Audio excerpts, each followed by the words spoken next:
Right. Look, I can't even spell and I still find it. Look, amazing. Look, you type this bash in and then it just bashes it out for you. Wow. He's like, did you mean this bash? Of course, right?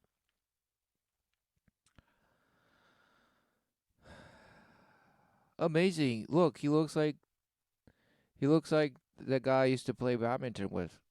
He's that guy. He had a mean spike. Okay.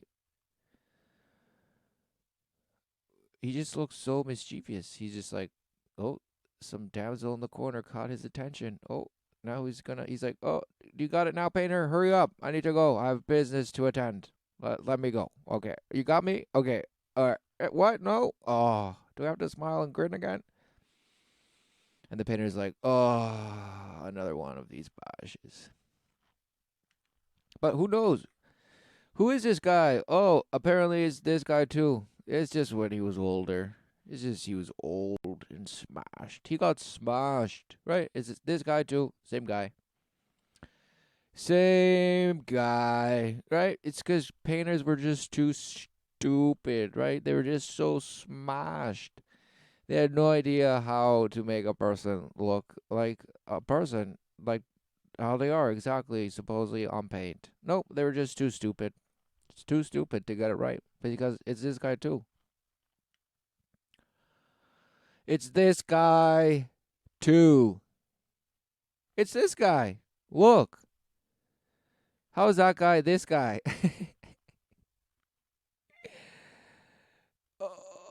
Maybe it's not this guy, but it's just, but definitely that guy. Oh, and that guy. Whoa. Wait, just relentless guys, right? Just relentless guys, and it's the same guy. Oh, this guy's the same dude. Same dude, guys. Look, it's the same dude, right? It's the same guy. Look, and obviously this guy, and that guy is that guy too. Guys, get it right. Just get it right the first time, right? No, no, no. It's just he changed over time. But this one's by far the best one. This one looks just so real. Like I said, it looks like the guy I used to play badminton with. Right? He used to have his mean smash. Right? It's just him. They found him and they said, "Hey, we must paint you because we have a profile to put up online, and it just has to have your photo." And the guy's like, "Right on. Where do I sign? Do I get some royalties out of this?" They're like, "No, absolutely not. But you will get exposure." And he's like, "Excellent, because I definitely don't want to be this guy." Oh, so that guy is the same guy too, right? That guy is this guy. Whoa. I guess we're just too stupid. We're just too stupid to really understand who they were. We just have to follow. We just have to follow, right? What is his name? And this guy's the guy. This is our guy, right? This is our guy. But who is this guy anyway, right? Who knows? Just for some reason, it's Jean Baptiste Leron de Lambert, and just his name is right here, just John Leron de Lambert, right? Forget the Jean Baptiste part, just John Leron, please. Please call me by my just half name, Jean Leron. I don't like my Baptist. I'm not Jean Baptiste. No, I'm just Jean Leron Lambert. Leave me alone. But who is this guy? Who knows? But we'll get into it because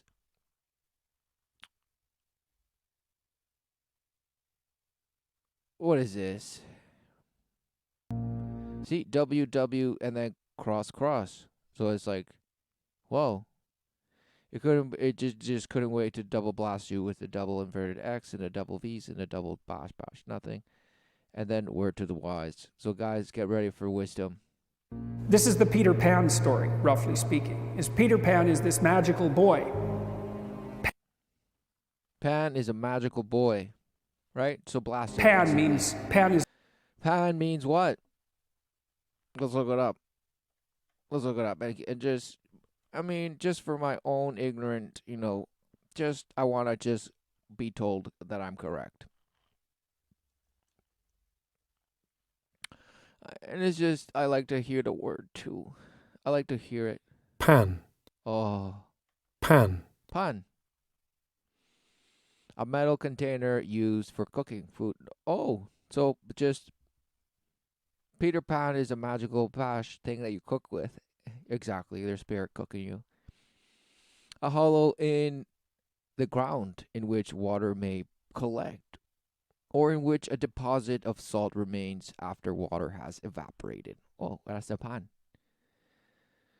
Pit basin, right? So he's the pit, the bottomless pit. That's pan. And you're like, oh, exactly. It's magical. It's just never ending. It's just the infinite, just glory hole verb. Oh, so that's it. Right? Just disappointed. Right? What is this? A hard stratum of compacted soil. A person's face. A pan. Just a pan. You're. Oh, wow, no wonder the cartoons are relentlessly filled with people's face getting smashed with pans.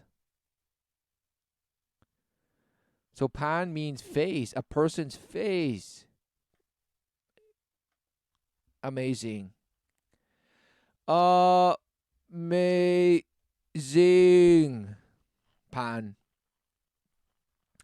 So you're just gonna get roundhouse kicked to the face with your face. Who knew? So double smashed face, right? Face squared, face off, right? And it's relentless, right? But pan origin, perhaps based on Latin patina dish.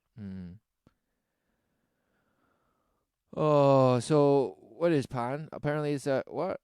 Uh, pan. So, I'm just disqualified here, right? But define pan in maybe psychology. What pansexuality? Whoa, no, pan. Describe pan. Define pan. And then, of course, again, a cooking. There's a bash.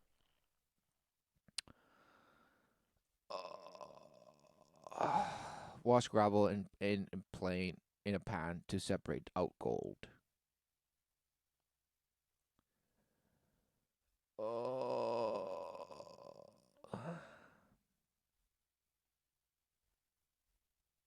I mean, this is amazing. Pan wiki, right? This is right. This better be right, people.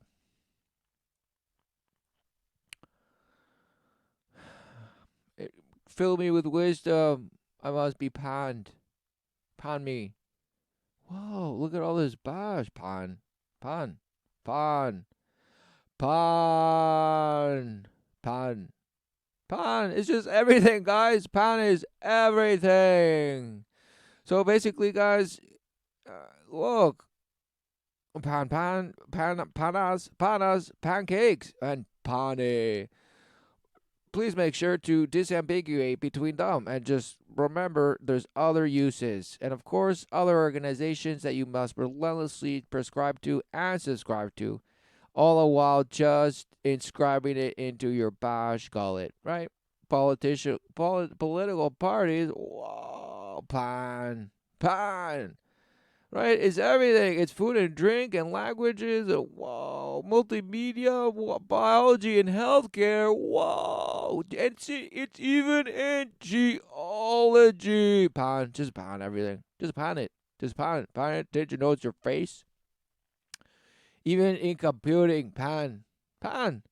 Chemistry, oh, couldn't wait. And astronomy, of course. The religion of mythology is astronomy, right? Of course. Pan, God. Oh, see, here we go. Pan. It finally, after all those pounds, finally we get somewhere that says a little g god. Okay, in ancient Greek religion and mythology, Pan is the god of the wild.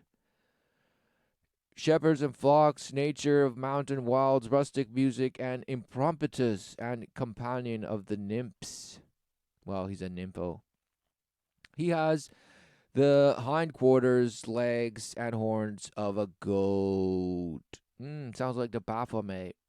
Amazing. In the same manner as a fawn or satyr. Of course, right? So, Pan, that's the bash god that is this from this or that and this, and it's just, oh, it's just a goat. Don't worry, guys, it's just a goat. It's okay, guys. Don't worry, he's just a goat. We can slaughter him whenever we want when we just feel like eating some bash goat tacos, right? No, no, that's not you're delusional. You're deceived. Just made to believe that it's just a fairy tale. It's just a fairy tale, guys. Guys, we have all archetypes upon archetypes thanks to the bash ignorant, you know, forefathers of the bash nothing. They had no clue. We understand their mythology now with great wisdom. We know that all these bashes were just archetypes, people. They were just talking to us about archetypes and all this smash, and it's just bash. That's what they did. It didn't mean anything. They had no meaning in their lives, but somehow they made huge impact on their bash monuments and bash worship. They just seem to worship them all the time somehow. But well, it's just guys. They were just a little bit dumber than you, but still very bright. They could make little huts of mud, but no, they had something. They knew sort of what they were doing. They knew at least they knew how to follow little lights in the sky, and they had a great wisdom that apparently people just go and beg for it nowadays and can't wait to make reference to it when they're talking about it today. So there's all these things that somehow they were really good at, but others they just completely were smashed in. Right? They had no clue. They were just they might as well just have been a baboon, just half ape that you worship. You're from, so they might as well just be that because, well, they just didn't have it completely open. They were sort of enlightened, just half shades, 50 shades of bash, nothing. And now we're almost at 70 shades of bash. So it's okay. We're making progress, but we still don't have a clue. Right? Of course. That's what you believe. That's why I say it. And apparently Pan is in charge of it all. Who knew? But this guy won't say it. He's just like, well, look at this, guys. Guys, just remember what I'm saying, and I'll just fashion into you even more. Guys, okay, so tell us again. Speaking, is Peter Pan is this magical boy. Pan is the god of everything, roughly speaking, right? And so it's not. Roughly speaking. Hmm. Right? Right, so when he was the one that made reference, right? He's the god of, and he says everything. But in this one, it's just that, Bash, he was the god of the wild. He was the god of the wild. And then it goes, shepherds and flocks, nature of mountains, wilds, rustic music, and impromptus. Impromptu, let's go, right? Rustic, and then just improv. And companion of nymphs. He has the hindquarters of light. So in this guy's, I mean, he's really painting a wide stroke here when he says, well, Pan is just a god of everything, guys. Don't you know?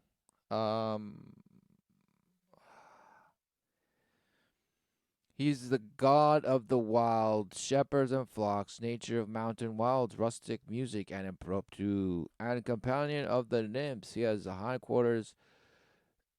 What? No. The fawn, right? And he hides behind relentless names. Right? A companion of the nymphs. He was hindquarters, legs of a bash goat in the same manner as a fawn or satyrs, right? With his homeland in rustic Arcadia, he is also recognized as the god of fields, groves, wooded glens, and often affiliated with sex. Who knew, right? Because of this, Pan is connected to fertility, of course, right? Just like the Bash serpent mythos. Might as well just be this guy, right? It's the same guy. And the season of spring. Aww. The ancient Greeks also considered Pan to be the god of theatrical criticism. Oh, so the skeptic, the relentless skeptic, theatrical criticism. What does that even mean?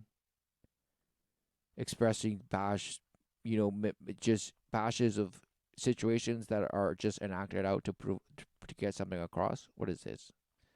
The word panic ultimately derives from the god's name. So, guys, he's the god of panic. Didn't you know? So just go out there and panic. They couldn't wait to tell you, and it's in plain sight. Whoa, amazing. But the other guy just said, no, guys, for simplistic sake, he's the god of everything. Okay, guys, but yeah, sure, he's usually affiliated with sexual bash and also in panic attacks. And just impromptu, he comes out of nowhere and smashes you with rustic music. Don't worry, but it's okay because you could just rub one out and feel a little better for a little while. Because those are his techniques, and he just says, well, look, buddy, I can show you how to do it. Just let me put my hands on you somehow. And sure, you can pan that flute while I do it, and shoot, it'll be all over. And now you can do it yourself. All right. And then do it to others. Oh, right. What's he saying? I don't know, but it's the word panic. Man, it comes from him. It comes from his name. In Roman religion, Pan's counterpart was Faunus, a nature god who was the father of Bona Dea. She was associated with chastity and fertility, healing and protection of the state of the people of Rome. Well, sometimes identified as Fauna. He was also closely associated with Silvanus, tutelary deity of woods and fields. As protector of the forest, he especially presides over plantations and delighted in trees growing wild. Wow. Due to the similar relationship with woodlands. Wow, so they had redundancy in their gods. Amazing. They just tag in, tag out. They're in it to win it. In the 18th and 19th centuries, Pan became a significant figure in the Romantic movement of Western Europe and also the 20th century, a neo-pagan movement. Neo-pagan movement, modern paganism, also known as contemporary paganism, and neo-paganism, so they're telling you it's the same thing. It's the same thing, right? Is a collective term for new religious movements influenced by or derived from the various historical pagan beliefs of pre-modern peoples. So that's just a wordsmith's way of saying, guys, we've brought the old magic back. It's back, guys. The old magic is back to attack. Who knew? But no, they think it's here to somehow make the world a better place. Amazing.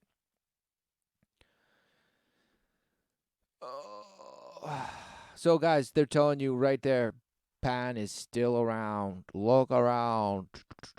And they say it right here. In the new guys, contemporary paganism, guys, it's just everywhere. Don't worry about it. It's Pan. It's everywhere. And you know how it is true? Because this guy's talking about it. An accident that he has the name Pan. And he's the boy that won't grow up. And he's magical. Well, that's because children are magical. They can be anything. They're nothing but potential. Right? Isn't it curious that wow, somehow he makes that reference to a child, right? So somehow Pan's the sexualized child, right?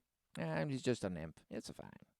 He's a nympho. He loves it. He just loves. He begs for it.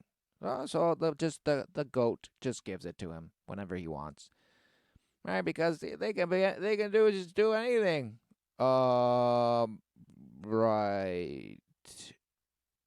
Right? No, defrauded. And Peter Pan doesn't want to give that up. Why? Well, he's got some adults around him, but the main adult is Captain Hook. Well, who the hell wants to grow up to be Captain Hook? First of all, you've got a hook. Second, you're a... Right, what? People, that's what people want now. People want a bash better hand. They're like, oh, give me a hand that can do stuff.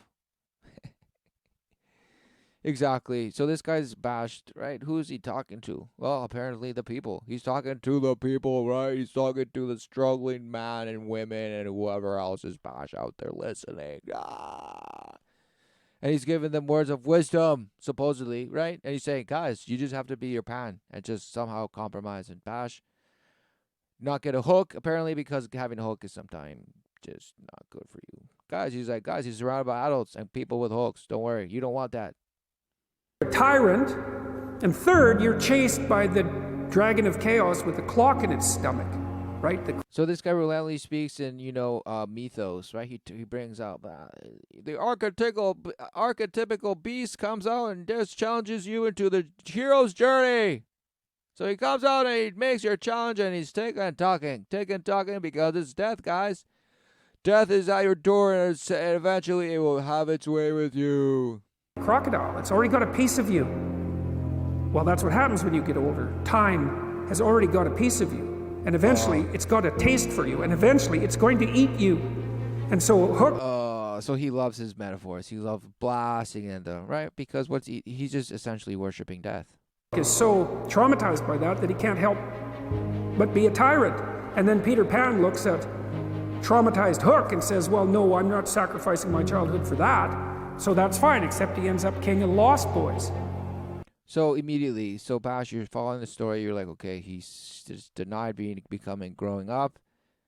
So he did it, but now, unfortunately, he's the king of the Lost Boys. Because the other Bash was like, well, I'll just become corrupt, and it's okay. I love it. I get to wear a hook. Yay! Amazing. And I get to be in control of people that I'm the boss. And I get to Bash go everywhere and navigate and dish out justice as I see fit, and I get to just go and explore and just bash trade relentlessly in my self-sustaining vessel of corruption. I love it. I'm the new biodome of existence, and you're welcome. It was all my idea because somehow I chose to grow up. Let all these little bash children just somehow just be the kings of the Lost Boys, right? No. Everyone's lost. Everyone has lost their mind. Relentlessly searching for something you think you need to find.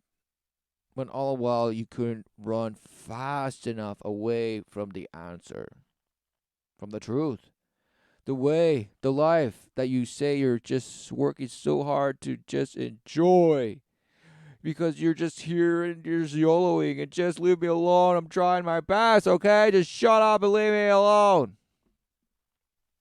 And they're just in constant panic. In constant just trembling. Well, apparently this guy's saying, guys, this is a powerful motivational video because, guys, you're Pan. Don't worry. Don't become Hulk because death has already a taste for you and you might get away, so just YOLO. In Neverland, well, Neverland doesn't exist, and who the hell wants to be king of the Lost Boys?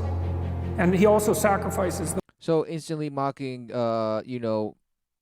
the significance of children and how they're lost because it's your own parable, your own Bash mythos parable.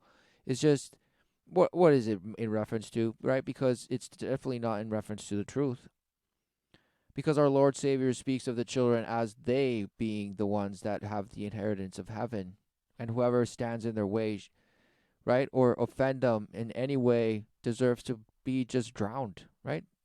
Just bashed, rope tied up to their neck with a cinder block and just bashed, drowned, right? That's how important it is the children. And that's what the Messiah, right? Our saving Lord, our just shepherd, the shepherd, right? The shepherd that you're trying to portray this narrative that you're just saying to people is a false shepherd that you're speaking. Because the true shepherd is saying to you, listen, you must have the mind as a child, as he accepts the kingdom of heaven, to enter into it. Otherwise, no one who is humbling himself, right? Because a child, what they're not filled with this enormous bash sophistication that this bash says he is, because he's Captain Hulk apparently now. He decided to make that sacrifice in that bash, is compromise and say, listen, I'm going to responsibly navigate into piracy. I will do it, and I'll at least try not to be as corrupt as others. But I know I fundamentally accepted the notion of failure, and that is my pride boasting Care Bear launch into the future that I will boast in and justify my wrongdoings relentlessly. Because, hey, we're all just doing it, so, just give me my half. Give me my piece of the pie, okay? Let me have it. Let me have it, and I'll just murmur you with my bash findings. Let's do it. The possibility to have a real relationship with a woman, because that's Wendy, right? And she's kind of conservative, middle class, London dwelling. So who wants to be the leader, the king of the Lost Boys? Jesus Christ was born of a woman in the flesh, the perfect man, the sinless man. For what? Oh, for everyone. The perfect sacrifice was slain by the ways of the world, the betrayal of the world, of the very truth embodied in the flesh, revealing the true promise is at hand. The kingdom of heaven is at hand, and you reject it even when it's smashing you in the face. So what is this guy saying? Who wants to be the leader of the Lost Boys? Jesus Christ came to save the lost. He did not come for the righteous ones that, were bashed, just so proud. He came to show them that in their pride, they should get their reward. They would get their way. They would get their weight. And of course, all the while, leaving it for he who had the ear to hear, to ultimately know it in his heart whether he repented and came and obeyed and followed Christ in the living and to their ultimate deaths, because it became the ultimate truth that the world denied, and that's why they were killed, persecuted, because they were being rewarded with their image of what they had become to embrace as their gods, as their idols. And it was filled. You don't think people always knew that there was bash? You can call them entities or bash. The Greeks call them gods and this, and so the Romans and all. Yeah, you're like, yeah, all these pagan bashes, yeah, right? And all the bash, ancient bash, extraterrestrial bash show, whatever. They're all talking about like, wow, yeah, right? We never knew. We never knew. We never knew, right? Because they make reference to this guy in one of their bash episodes that I had a glimpse at. Because, look, they talk about this guy. And this guy apparently was a guy in the 1950s and 60s and became some bash because he did an interview on TV, and then they muted him out, at the last, his last few words of the interview were just muted. And they're like, wow, were they trying to withhold the information that he was saying? So they paused. They proposed multiple angles of like deception, right? And of course, who knew? Who knew? But no, guys, he is just some affable guy doing research and trying to do something, right? It couldn't be that it's all bash, right? I mean, what is it ultimately brought forth, right? With control of the universal at stake. With control of the universe at stake, a crash program is imperative. We produced the A-bomb under the huge Manhattan Project in an amazingly short time. The needs, the urgency today are even greater. The Air Force should end UFO secrecy, give the facts to scientists, the public, to Congress. Once the people realize the truth, they would back, even demand a crash program. For this is one race we dare not lose. 1953. Amazing. So he was smashing already. Of course he was. He was in the Marine Corps. Just bash. and manager of promotional tours of the aviation pioneers, especially Charles Lindbergh. Amazing. In the 1950s, he became well known as a UFO researcher, arguing that the U.S. government should conduct research in UFO matters and should release all its UFO files. Jerome Clark writes that Keel was widely regarded as a leader in the field of ufology in the 1950s and 1960s. Bash, who knew? All the way up until the apparent alleged moon missions. Wow, amazing. Fantastic. He paved the way to space. So they're providing a story, right? They're providing a story along a narrative that eventually just massage you into the moon landings. Oh. So just bringing, bash lights in the sky, making them bash, da, da, da, da, da. Who knew that they accept that there have been deities, right? Because this guy says, oh, in the ancient past show, ancient, let's call them ancient, what, ancestors. In the ancient ancestor shores, they say, wow, we think that there's this Bosch saying something, and we think that they're gonna do it again, right? Or he says something, right? He's like, whoa,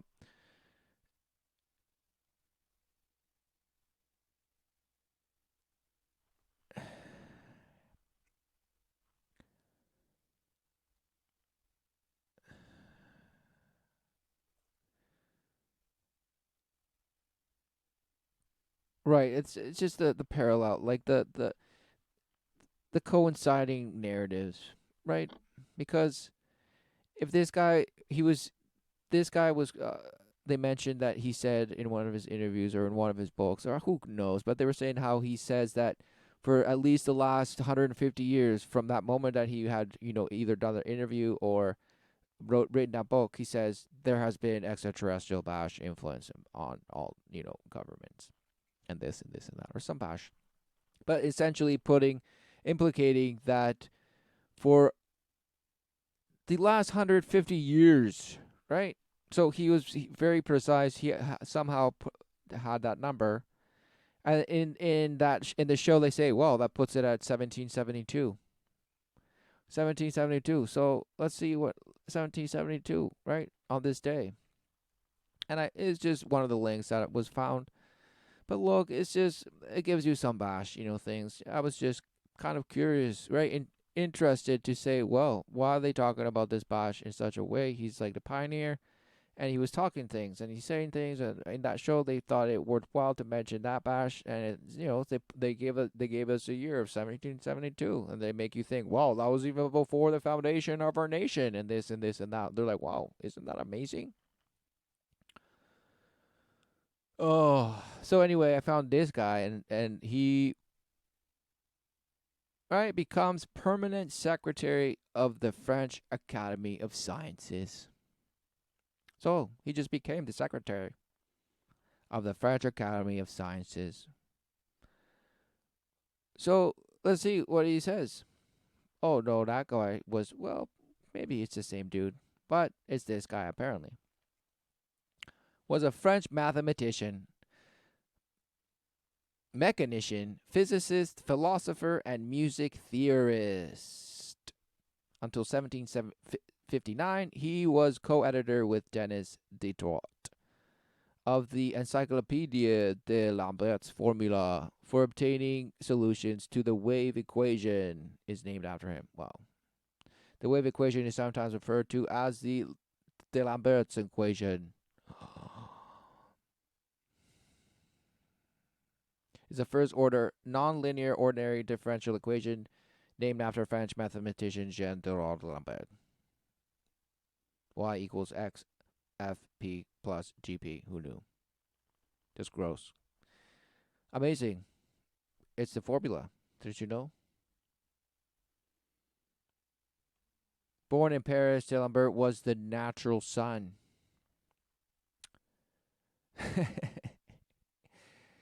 Oh, just relentless, right? Born in Paris, D'Alembert was the natural son of the writer Claudine Guérin de Tencin and the Chevalier Louis Campos de Touche. an artillery officer. The natural son. Wow, thanks for differentiating that. Legitimacy. In traditional Western common law, is the status of a child born to parents who are legally married to each other, and of a child conceived before the parents obtained a legal divorce.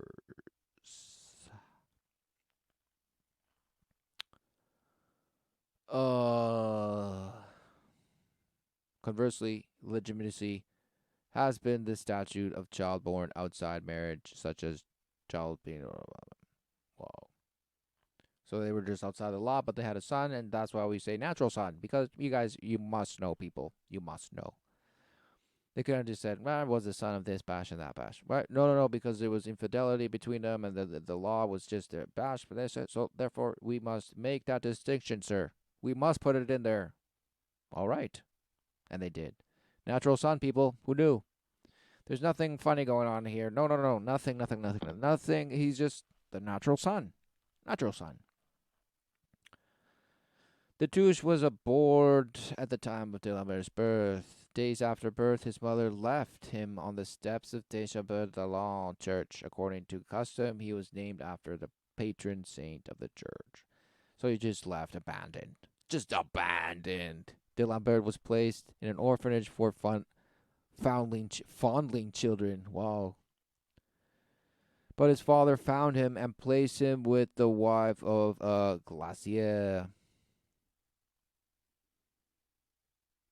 tradesman, cutting, installation, and removing of glass, with whom he lived. So he's just shapeshifted for 50 years.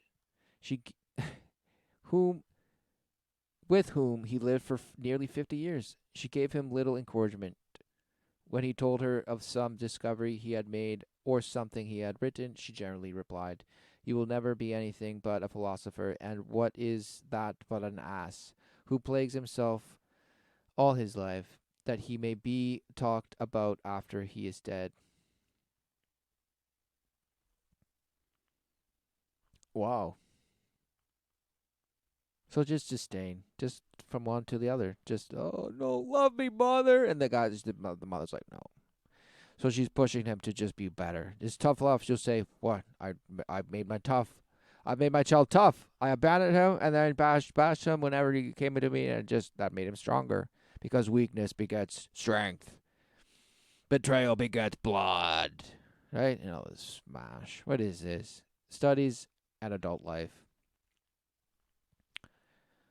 So immediately, for sure, this guy could be relentless, right? Just another rabbit hole, right?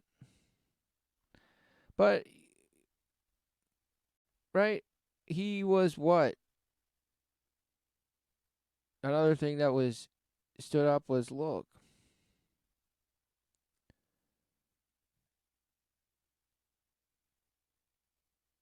philosopher, writer, mathematician, sign acquiring considered reputation as a contributor and editor of the famous encyclopedias, right? So he was just regular Bash. No, no, no. In charge of the famous encyclopedia.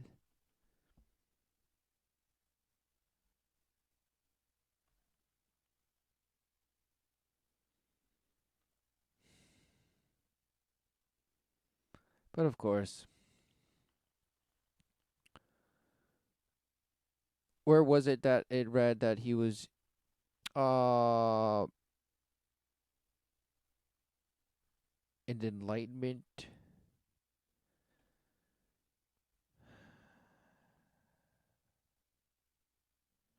Who knows? Who knows?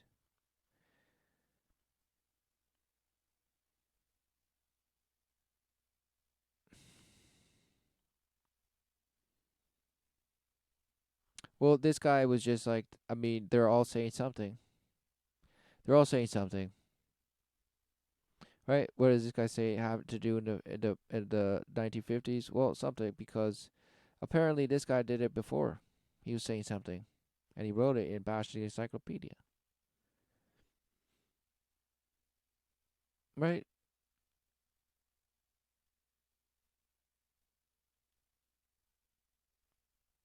And it's just the images are just relentless. It just couldn't be right. It's just amazing. And it was just that 1 year, right? Who knows? But something since then, apparently governments have been in cahoots with aliens. Apparently, guys, that's when it started. 150 years from that, 1772, and this guy was part of it. If he was writing how the whole Pash apparent universe works and all this, wow, don't you think he was being murmured by something? Oh no, don't worry, guys. It was just his own thoughts, his own inquisitive mind. He was a beautiful mind, talking in the astral planes of Bash, everything, receiving relentless downloads from the nebulas of Bash, Dagon, and Bash, the dog star of Betelgeuse, and just riveting to the Palladians and back into Lion's heart, and to the Bash triple star of the upside down eastern western passage of nowhere. What is going on? Well, nobody knows. The guys don't worry about it. Don't worry about it. Girl, she wants to grow up and have kids and have a life. She accepts her mortality. She accepts her maturity. Peter Pan has to content himself with Tinkerbell.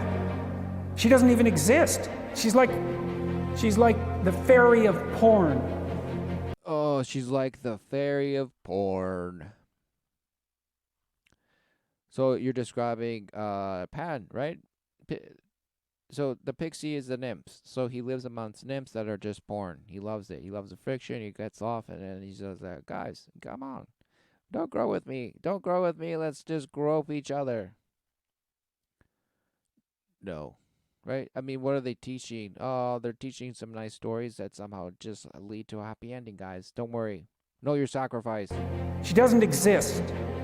She's the substitute for the real thing.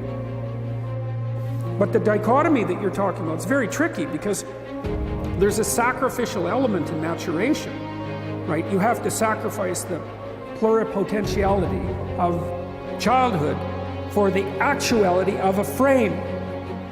And the question is, well, why would you do that? Well, one reason is it happens to you whether you do it or not. You can either choose your damn limitation or you can let it. So this is where the confusion comes, because either one recognizes to come serve the Lord in what they were created for, the gift of life that they have, and they're becoming in this not becoming, but their fulfillment of their servitude to the Lord, or full on they're just denial of it and then engagement, right, with Satan's will, and all glory in the end goes to the Father, for Satan is defeated. It is only the illusion now that he has that he is the true promise, giving life its last taste of the pleasures that he has to offer, in hopes that we will believe him so much that we are willing to abandon our true promise that is already at hand. We already know it. Our generation has already experienced it. The millennium completed, now we are the deception doing it to ourselves. However, we have the opportunity to repent of our ways that we denied the first time already.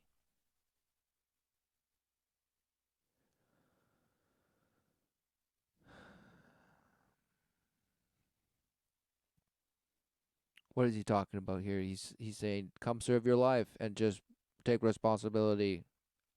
Love the world. Do what's good for the world, and through it you do good for you. Take you unaware when you're 30, or even worse, when you're 40. And then that is not a happy day. I see people like Right, this. midlife crisis, whatever. Midlife crisis. This guy. Okay, I'm just gonna go and walk and just die. And I think it's more and more common in our culture because people can put off maturity without suffering an immediate penalty. But all that happens is the penalty accrues, and then when it finally hits, it just... Yeah, the penalty meaning in the ways of the world, because anybody at any age and no matter what situation or how much damage or how much trauma in their lives can come to Christ, can know the power of the salvation in the forgiveness of the love of the Father, through the love of the Father, for the love of the Father. For we are the recipients of it and have denied ourselves from it our whole lives, to our own suffering as the result. and them using that as a leverage to say, no, there is no God. When in fact we have been the ones that severed our way from God by whatever trickery of the world that we have been exposed to. So we must forgive. Forgive those who have trespassed against us, for we have been forgiven. That is the love of the Father. Do not seek refuge in the darkness, for the darkness has already blinded you and led you to be confused and thinking it's the brightest. But yes, it's the brightest darkness. Abandon it. It's drowning you. For we're all standing in the way of the children from entering into the kingdom of heaven.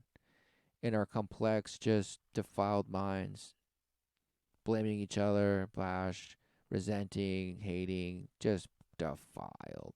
And all while our children are saying, what are you doing? Why do we have to rebel against you every time? You're bashing. Why don't you love God with all your heart, all your strength, and all your mind, all your soul? Why do you love yourselves more? And they're like, well, because that's what it is, guy. We love our internal consciousness so much that we're just transforming relentlessly. My DNA is changing as I speak right now, right? And I'm in control. Don't worry about it. Shut up, child. You don't know a thing. No. The children know it. And we've always known, yet we have become corrupt, like this guy Bash says. Wallops you, because when you're 25, you can be an idiot. It's no problem. Even when you're out in a job search, it's like, well, you don't have any experience and you're kind of clueless. It's, yeah, you're young. You know, it's no problem. That's what young people are like, but they're full of potential. Okay, well, now you're the same person at 30. It's like people aren't so thrilled about you at that point. It's like, what the hell have you been doing for the last 10 years? Well, I'm just as clueless as I was when I was 22. It's, yeah, but you're not 22. You're an old infant, right? And that's an ugly thing, an old infant. So an old infant is an ugly thing. Wow. What does that even mean? An old infant. It just never was birthed. It just never developed. But somehow you're alive. So somehow this guy's wordsmithing you. So you're an old infant. So you're an old baby. You're a man baby. Man child. What is this? So you're in a man's body, but somehow you're still a baby. You're a baby. He's like, guys, why are you babies? Oh, so what is to be a baby? He doesn't know, but he's certainly gonna not tell you.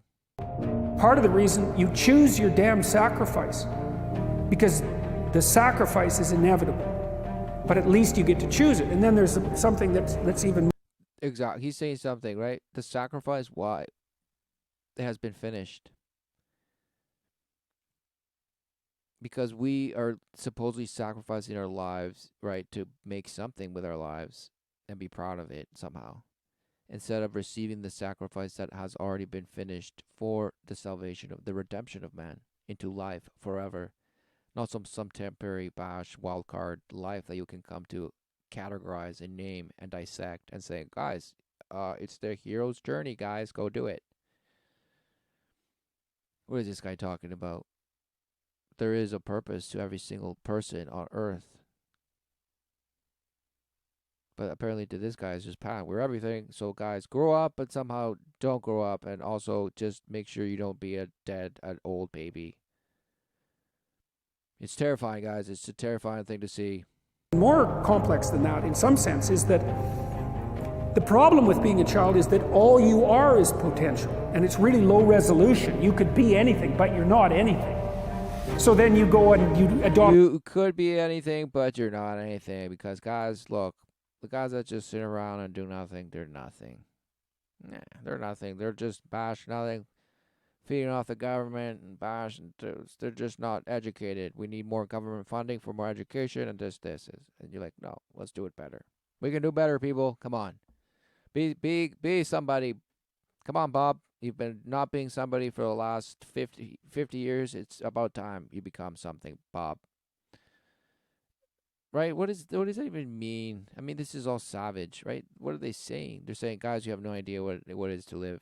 Who knew? He's telling you right in your face. But then he's giving you some murmur way for you to go out there and be your own sacrifice. Wow, amazing. An apprenticeship, roughly speaking, and then you become something. And when you're something, that makes the world open up to you again. You know, like if you're a really good plumber. Right, so listen to this guy if you want to belong to the world even more than you're already obligated to be, right? So guys, listen to him because he's giving you the keys to the world. So who do people want to listen to? He who has the keys, right? To death and hell, or somebody that's like, guys, I have the keys. Or he has the power, right? Not only the keys has he given to us for the kingdom of heaven, but he holds the keys to death and hell as well. So in him is all power. He holds all power. Our Lord and Savior Jesus Christ. But this guy is telling you that you have all the power because you get to decide. You get to decide. And you get to be the sacrifice, people. Then you end up being far more than a plumber, right? You end up being a good employer. You become somebody. You know, if you're a really good plumber, well, then you have some employees, you run a business, you make... Soon you will be a millionaire, bud, and hopefully you'll be a millionaire by the time you're 35, because if you don't, then you somehow screwed up, and now you're just an old baby. You just didn't get it right, bud. You weren't ambitious enough, but fine, if you're 45 and still kind of struggling, well, I'll book you for a session. $150 and a half hour, and we're good, bud. Just give us relentless time, and we'll cook you up even better. Don't worry. All right, see you later, bud. Next. Okay, because what's he really saying? You train some other people. You enlarge their lives. You're kind of a pillar of the community. You have your family. Once you pass through that narrow training period, which narrows you and constricts you and develops you at the same time, then you can come out the other end with a bunch of new possibility at hand. And Jung talked about that. He thought that part of the proper path of development in the last half of life was to rediscover the child that you left behind as you were apprenticing. Oh, so reunite from the divorce that you separate yourself from while you apprenticeshiped. So forgive yourself for abandoning yourself, but now you finally come back to yourself after doing all the hero's journey of defilement. Because now you have so much things to do and just teach each other of how to defile even harder. Because why doesn't he talk about the truth, the way of the life, right? No. He meanders and says, guys, it's all about archetypes. Follow the stars. Don't worry. Don't listen to anybody. Just follow the stars and follow what the light tells you. Follow what the light tells you and just bash, because certainly there's no wisdom in the word of God. Nope, there's no wisdom in the true promise. Nope, there's no wisdom in the saving word. Nope. No. It's all about me and my wisdom and what man claims to be as common sense. Common sense to, well, who knows why, but we just have it. We just have common sense. It's just there. It's just there. We know we're just at the bottom line, we're just all ethical, good, decent people, but somehow we're just evil too. Guys, we're just the yin and the yang, just fine. Guys, I mean, come on. Just embrace the darkness. Embrace it. Become one. And that's how you truly fuse your third eye and beg the aliens to come in like this guy was doing. Right? Because what was he doing? Personal life. Fictional portrayal. The 12 portrayed Lambert, blah, blah, written after the two men had become estranged. It depicts Lambert ill in bed, conducting a debate on materialist philosophy in his sleep. Blah, blah, blah, principle, blah, takes a title from blah, blah, in physics. The first part describes Lambert's life and his infatuation with Julie de la Paz. Oh. What is this? Legacy. While he made great strides in mathematical physics, D'Alembert is also famously known for incorrectly arguing in Quapile that the probability of a coin leading heads increased for every time that it came up tails. So he got it wrong, but he was known for it. Yeah, amazing. In South Australia, a small inshore island in blah blah blah was named D'Alembert. French blah blah blah. His algebra of wisdom was incredible.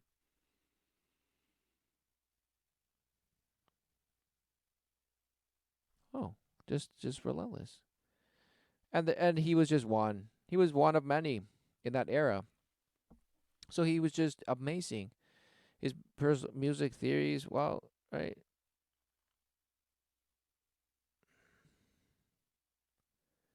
Review praising the author's deductive character as an ideal scientific model. He saw Revenou's music theory to support for his own scientific ideal, a fully systematic method with a strongly deductive synthetic structure.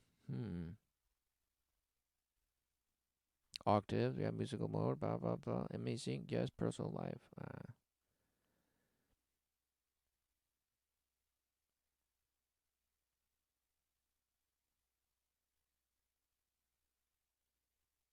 Of course, here we go. That's where it is. Paris during the Enlightenment. Of course, they're all part of the Enlightenment.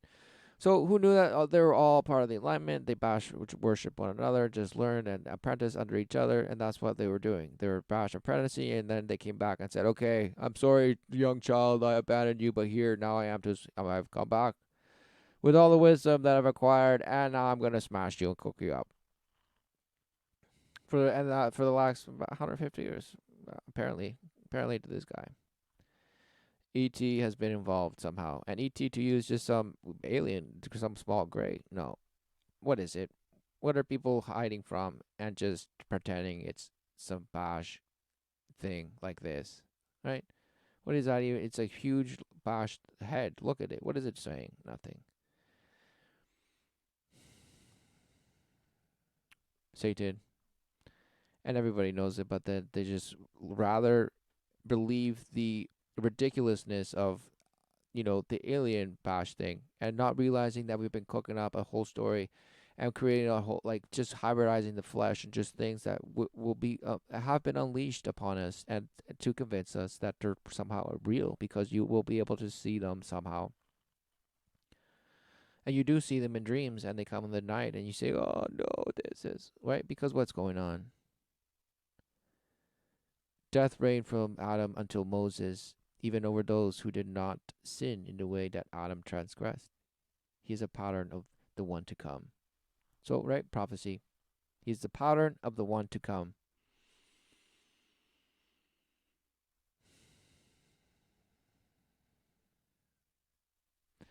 Right? For if the many died by the trespass of one man, how much more did God's grace and the gift that came by the grace of the one man, Jesus Christ, about to the many?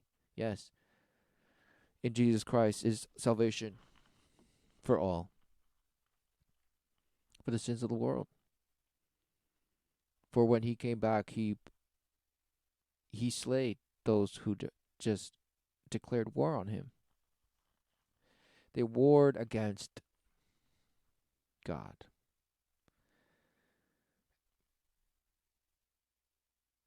Right? And then when it all came down, what is this, right?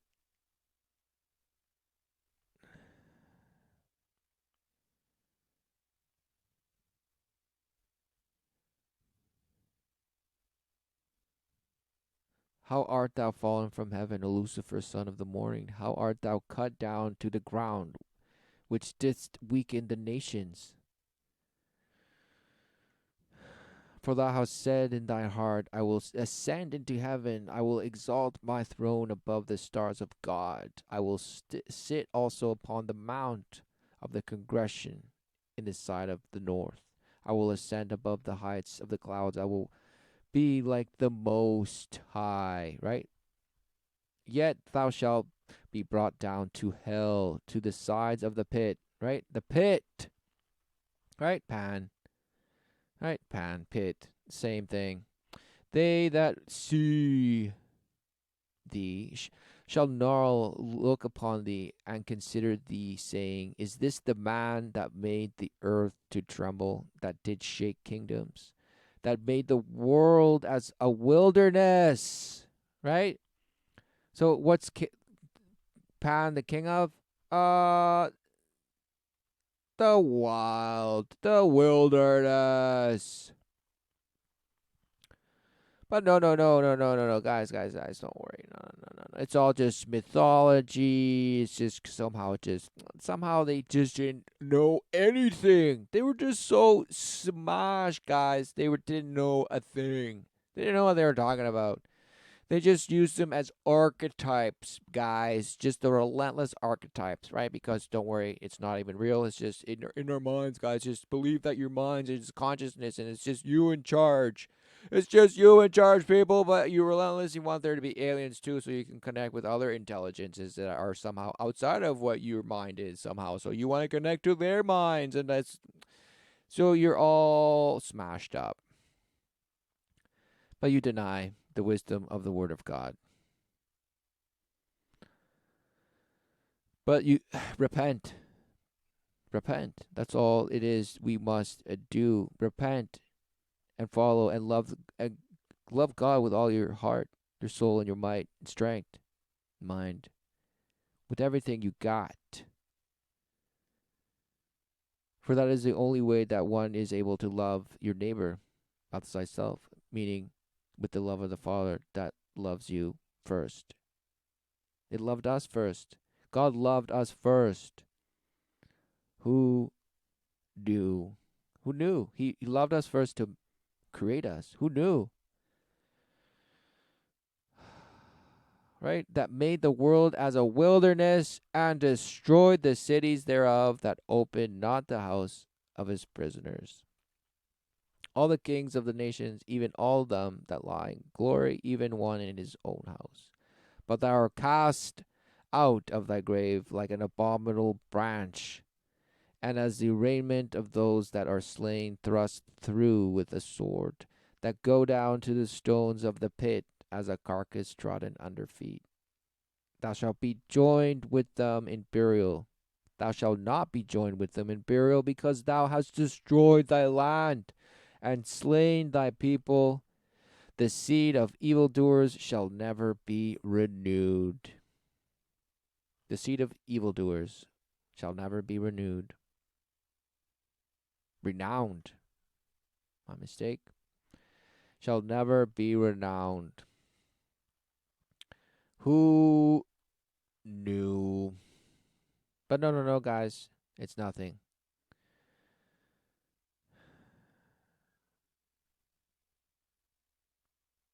And the lineages of Jesus, right? Coming son of Adam, who was the son of God, right?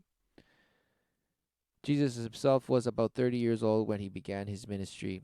He was known as the son of Joseph, the son of Heli, right? So it goes through all these. And it says that there was 14 generations from there to there, 14 generations from there to there, and 40 generations to there. 42 generations from Adam to Joseph. Is that not so?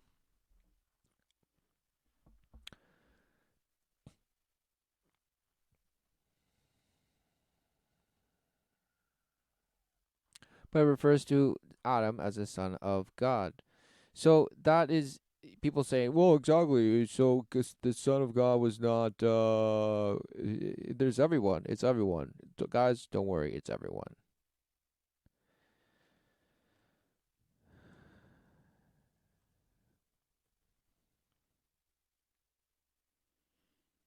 But what is it? What does it say? Son of God.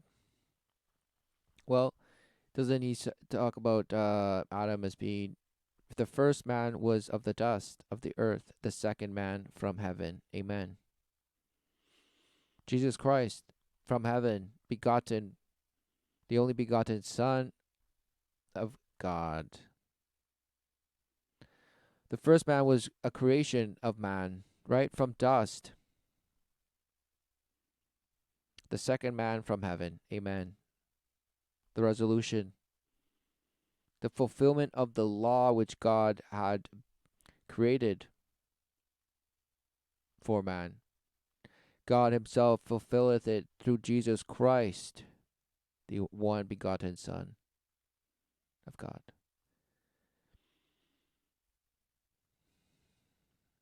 So all the generations from Abraham to David were 14, and David from to exile of to Babylon 14 generations, and from the exile of Babylon, blah, blah, 14 generations, right?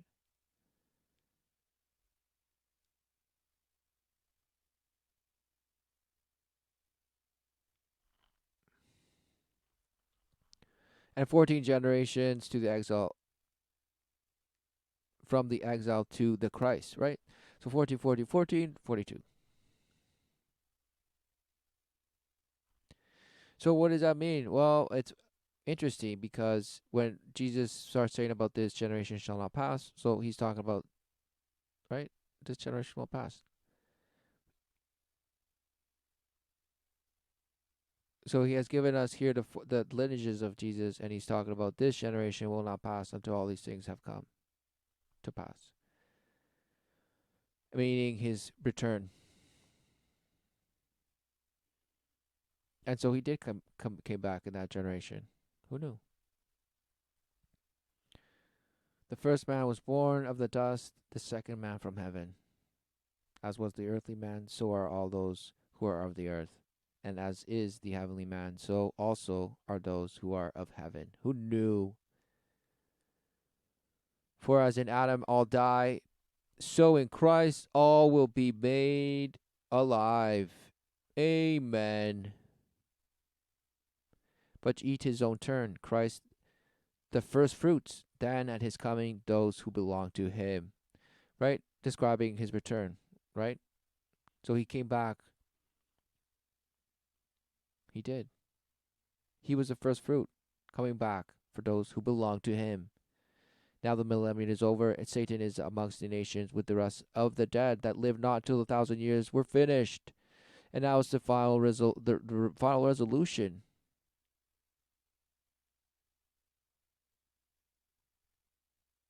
of man, and ultimately of the destruction of death forever. Satan is the last enemy left standing. His whole kingdom was devastated in the battle against God, when he gathered the nations to war against God, while the nations worshipped the beast and their image. Who knew? The greatest battle of all existence, and somehow now we just remember World War I and World War II, guys, and just But what was it? What was going on? Oh, no, don't worry, nothing was happening. No,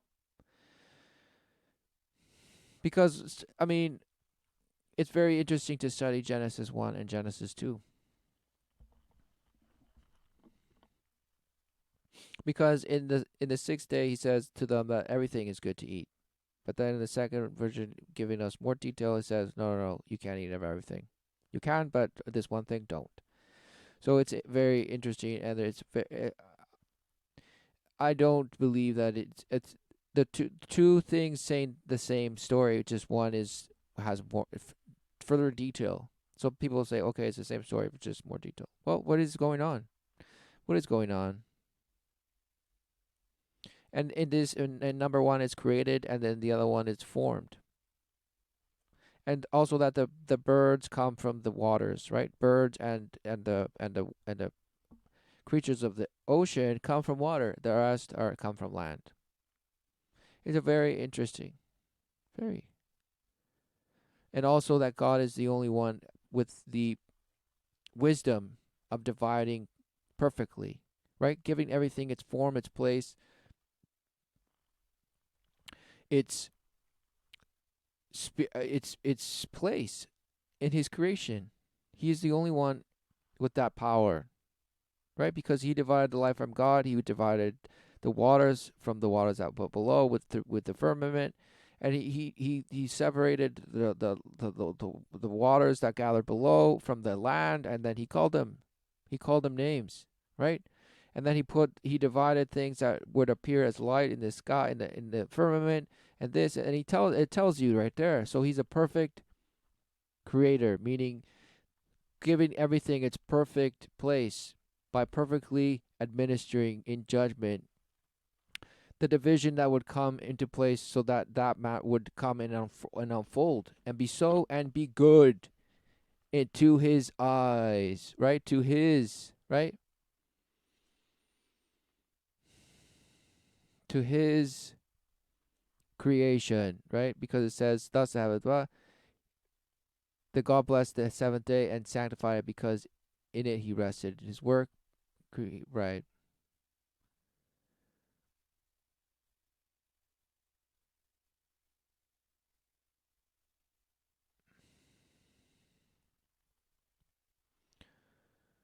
It was great. He saw that everything that he had made, and indeed it was very good. So that the evening and the morning were the sixth day, right? He saw everything. He saw it all, right? And it's interesting that in the first day there's things that happen. In the fourth day, in the fourth day that happened in the first day, but then they re-mention it. So it's just, it's it's a very insightful. It's a very insightful way of describing things,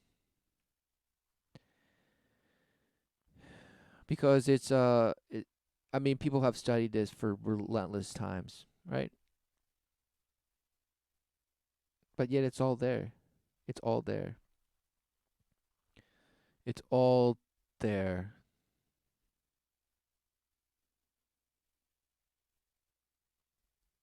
Because the wisdom is there. It's just one that is not open to it. And if one doesn't understand, we pray.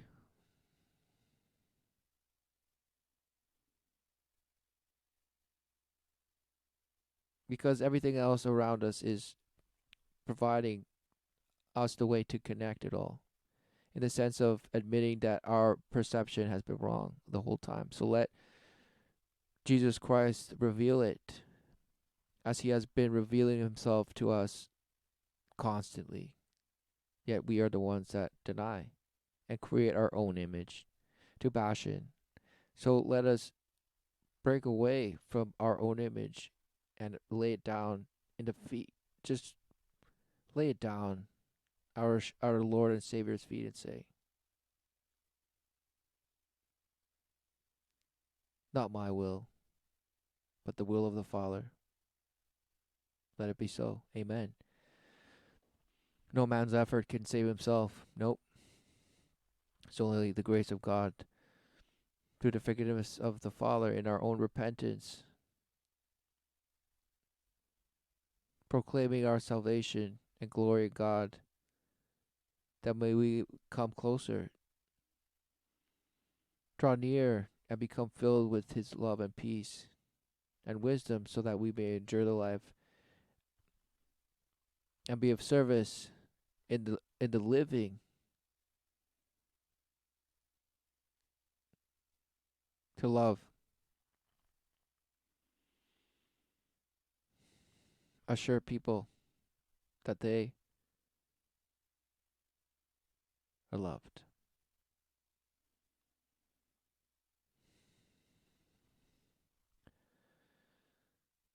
But the truth of it all is that people are just been calloused, have been calloused to. You tell somebody you love them, they instantly are skeptic. They're like, "What does this person want from me? What does this person want? Get away from me, you creep!" Right? I mean, it's the notion of telling somebody that there is a creator that loves them because he loved us first in order to create us. And they're like, "What are you talking about, you fool? Do you believe in Houdini and just bash magic? Are you crazy?" But the whole time they believe in magic the whole time. So they're just, people have been given the free will to engage with their lives in whichever manner they choose. And sadly, deception has been amongst us, and defiling relentlessly, to a point where it is very hard for the individual to make the conscious effort, right? To say, wait a minute, maybe I have it wrong, right? Because everything pushes a person to keep thinking that they're doing it right. Just like this guy saying, guys, come on, grow up. Don't be bash old babies. Come on, decide to grow up and just do it relentlessly, right? So they want you to do it. They want you to do it. Why? So you can all just smash and die.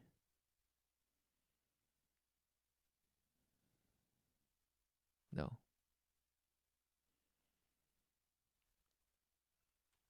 You've been assuming you know what you are, but why were we created? What were we created to be? Right? You say, I don't know, but don't worry, right? In the beginning, right? He said, right? He created him, male and female, he created them. And God blessed them, and God said to them, be fruitful and multiply, fill the earth and subdue it.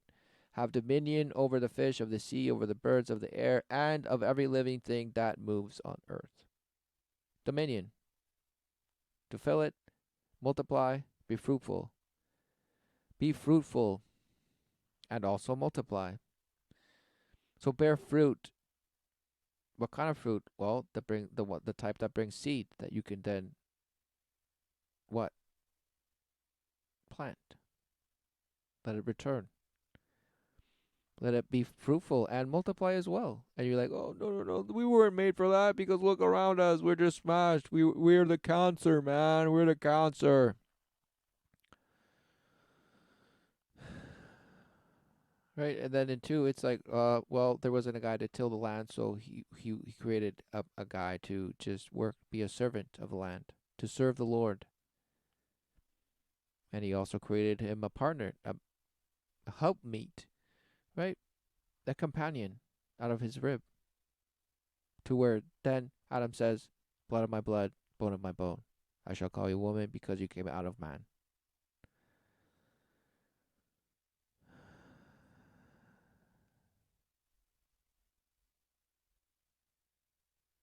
and they were naked, the man and his wife, and were not ashamed, right. And so they were put in a garden, but then in the other one it says, well, in just over the earth, and he made in the image, and this man had the breath of life. Oh no, not this guy. This guy was just created in his own image, created he female, and blessed them. And they said, let us make him in our image, according to our likeness. Let them have dominion over the fish of the sea, over the birds of the air, and over the cattle of the earth, and over every creeping thing that creeps on the earth. So God created man in his own image. In his own image. Who knew? And this is glorious, right? I mean, this is all sorts of triggers, right, in the mind, right? And it leads you to answers. It surely does. And you think that all the wisdom of your earthly, cleverness has enlightened you? No. But sometimes they provide, material that you can use to say, wow, also all the world that was talking about that, it was all just a complicated, complex, just inverted way of explaining just something very simple. That all points back to God. It all ends up being simple, and it all points back to God. And everybody is trying to deny that fact, just making it super complex and just convoluted, and just say, guys, it is rocket science, so leave us alone and let us have our fill with our formulas and just theories, just simulations. Leave us alone, right? You come to me to Babylon, don't behold all the chains of behold and not evil die, right?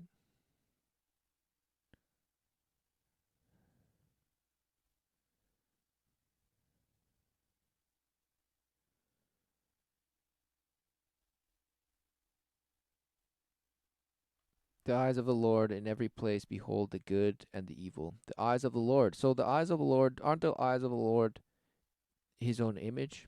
Like he says, he created it in his own image. So the eyes of the Lord behold good and evil. Behold, so they see it. And it is also because in his mind is the God is all knowing, and everything that he does is good. He is good. God is good. God is love. Who knew? And he is the only justice, the only just living God. Who knew? And just because we have the eyes to see, right, the knowledge of good and evil doesn't mean that we're God and hold his power, right? To perfectly divide and create our own things. No, only God has that power to create because only he knows how to perfectly divide the light from the darkness. Who knew? Not man. What is man doing? He's like, no, I'm the light, and I relentlessly go into dark places. Oh, for what purpose? To defile in pleasure and friction? Most likely. Right? And this other one, because why are they so awkward? Oh, who knows? Trend, and so they're bored stiff by them. It's like playing with a 9-month-old, which kids will do. Right? So he's saying like all the awkward ones, they're like past, just babies. They never grew up, even though they're 9. They act like a 2-year-old. And other kids their age, they'll play with them, but they're like, nah, this guy's bashed. No, but that's not peer play, and so those kids just drift off. They stay on the outside of the peer group, and they never get into it. They never get into it. So very, very ugly. And so now in daycare centers, you can't touch the kids. It's like, what the hell? Well, So apparently awkward kids were never touched. They were never shown how to play and have boundaries and bash this, that, and be aggressive, but know their limits. And this is socialization, guys. They never learned how to socialize, so now they're on the margin and they're awkward and then they're just babies. They're old babies, guys. So what is this guy saying? He's like, grow up, people. Choose your battles and become part of society. That's what he says. He's like, use others as a leverage, a standard, optics of how you can shapeshift your life into just becoming like one of them. Find a mentor, somebody that you can look up to and have them smash you and say, guys, okay, let's do it together. No, what is going on? Who are people giving as, exactly, false paths that lead to nowhere except to further loving and posting your pride because you're pan. Because you're pan, you're just infinite potential, but guys, don't wait too long before you develop that potential into something. Don't worry, because then you're nobody. You don't want to be nobody, you want to be somebody. So go out there and be something. Go do it. Because pan, again, everything is pan apparently, but no, it's the sex demon, and what is that also known as? Yes, Lucifer, and just the pleasures, the rewarder of the pleasures of the flesh. And of course, brought to you by this guy that could be my badminton just opponent, and also he who wrote the encyclopedias, right? What is this?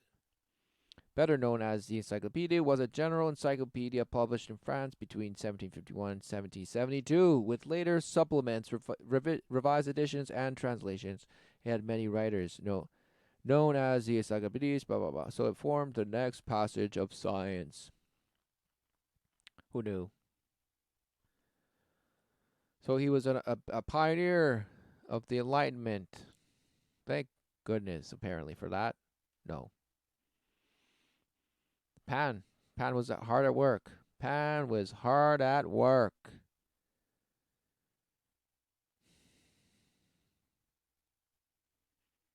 Because what else was happening, right?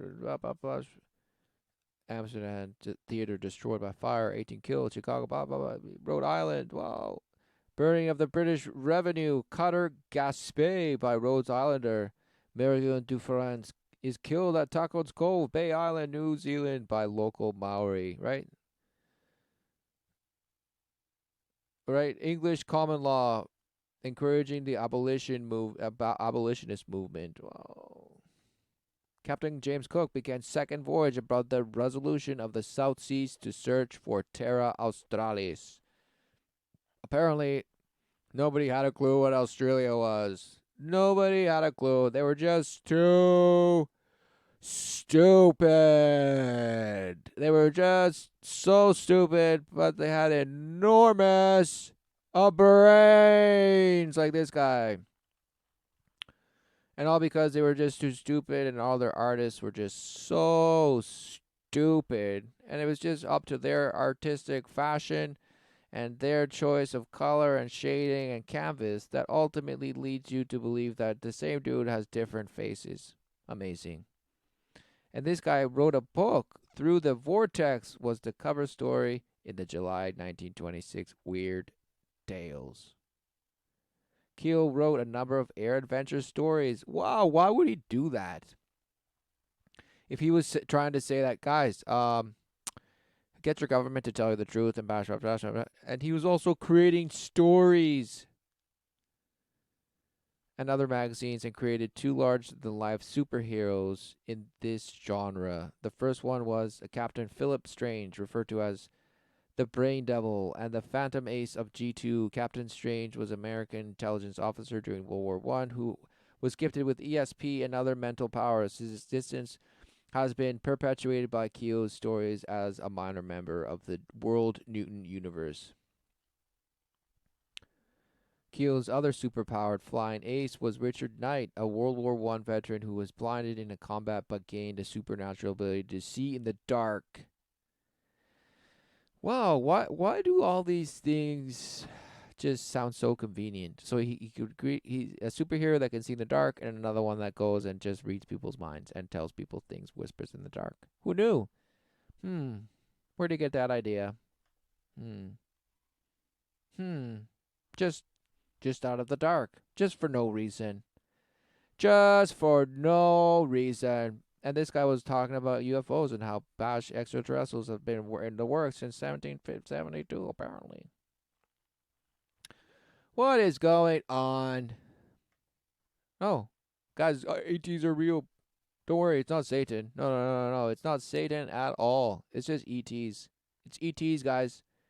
It's ETs. And these guys are telling us the truth. The only thing about this bash that I wanted to point bitches. out, and of course this guy's, wow, just telling you what you are. And then look at this guy. And certainly a lot after. And I know a lot of stuff that, again, I know is not in the public domain. So when they were talking about this bash, right? You know, the lead singer of this bash band of the 90s, this guy's like, guys, I knew I was there, but nobody asked me. And so I go with what I know. Right. You know what I mean? You know what I mean? I go with what I know. You know what I mean? And he looks right at him.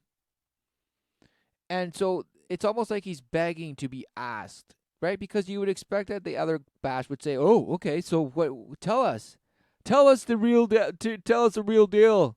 That whole Nirvana thing was. But then he asks he just goes somewhere completely different. Because before he said something else over here. Fuck, they said, and you're putting words in these actors' mouths and having them play it out. Like, what? You're just. This should be illegal, like, because you're kind of, you know what I'm saying? It's like and especially when you're talking about a murder mystery. Yeah. Like you're saying that it wasn't a suicide. You're at least putting out the idea that it might be a murder, and the way you're doing it is by manufacturing words that you have no idea if they were ever said. Yeah. It's just complete fiction. Yeah. So like that's I was around for the before, sort of during, and certainly a lot after. And I know a lot of stuff that, again, I know is not in the public domain. And so I go with what I know. Right. You know what I mean? Yeah, but it's that whole Nirvana thing.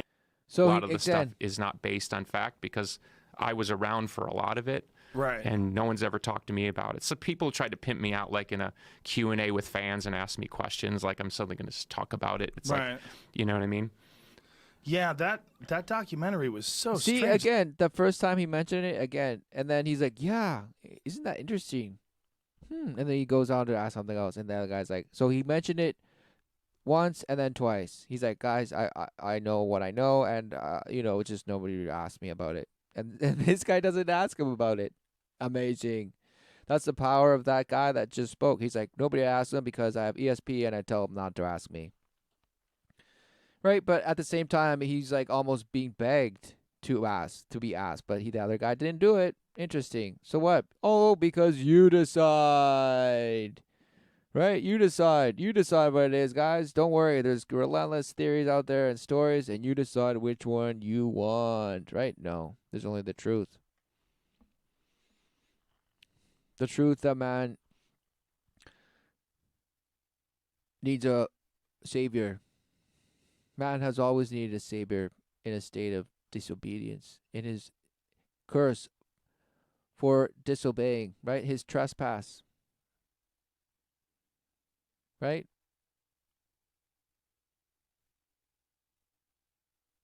In the way that Adam transgressed, right? He was the pattern, right? His generations described to us, right, in the genealogy of Jesus, right? Ultimately led to Jesus Christ, right? Amen. He, the second man from heaven, right? So he showed man that through him, he proved he defeated death. He showeth, he revealed to man that life is forever for those who believe in the Son, who through his blood the sins of the world were washed away. And for those who repent, they are sheltered in that cloth, kept. The Father keeps those who love him. So we must obey his commandments, for we shall love him.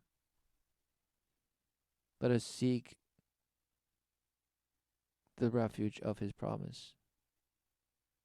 Pray for our strength and endurance to cut off our sin in our lives, not through our effort, but through the will of the Father that revealeth to us our own deceitful ways of keeping ourselves paralyzed.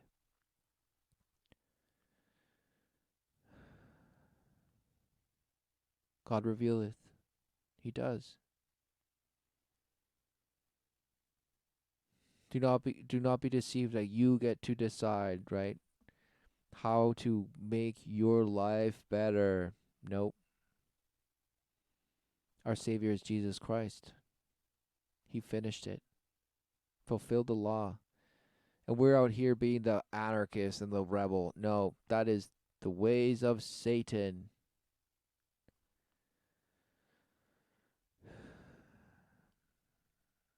Right? He who caused all, the deceit upon the earth. But he was cast into the pit for 1,000 years. Now amongst us, deceiving the nations. All to ultimately declare war on God's children. Those who will not bend to Satan's authority. Let us not be those who are amongst those who bent the knee for Satan instead of loving God with all our heart, soul, and strength and mind. For no forgiveness of Satan will save you and give you eternal life, but his love, Satan's love, will give you friction and pleasure and temporary satisfaction, but filled with desolation, corruption, longing, and just doubt that somehow you can come to administer in ways that will make you feel better, at least every day, at least more empowered until you need the next dose of defilement.